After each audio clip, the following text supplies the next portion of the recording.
एक मोठी बातमी आपल्या समोर येते. शिंदेंच्या शिवसेनेचे माजी आमदार शिरीष चौधरींना अटक. तब्येत बिघडल्यामुळे रुग्णालयात हलवलं. राज्यातील महापालिका निवडणुकांचे निकाल लागलेले असून आता जिल्हा परिषद आणि पंचायत समिती निवडणुकांची रणधुमाळी सुरू झालेली आहे. एकीकडे महापालिकेचा गुलाल आणखीन खांद्यावर असताना दुसरीकडे पुन्हा उमेदवारी अर्ज भरायला सुरुवात होते आहे. यातच नंदुरबारमध्ये राजकीय वातावरण तापलेलं असून शिवसेना शिंदे गटाचे माजी आमदार शिरीष चौधरी यांना नंदुरबार शहर पोलिसांनी अटक केली आहे. माजी आमदार शिरीष चौधरी यांच्यावर दरोडा आणि ॲट्रॉसिटी अंतर्गत गुन्हा दाखल झाला होता आणि त्या प्रकरणात ही कारवाई करण्यात आली. शिरीष चौधरी यांचा मुलगा प्रथमेश चौधरी यांना नगरपालिका निवडणुकीनंतर झालेल्या निवडीत उपनगराध्यक्षपद मिळाले.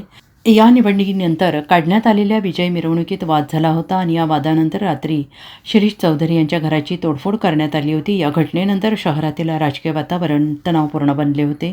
तसेच दोन्ही बाजूंनी एकमेकांविरोधात गुन्हे दाखल करण्यात आले होते.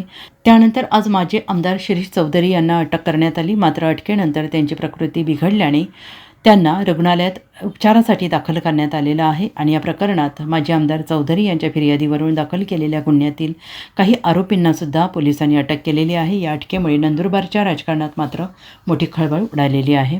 पोलिसांकडून आता पुढे काय होणार किंवा पुढे कारवाई काय होणार याकडे सगळ्यांचे लक्ष लागून राहिलेलं आहे.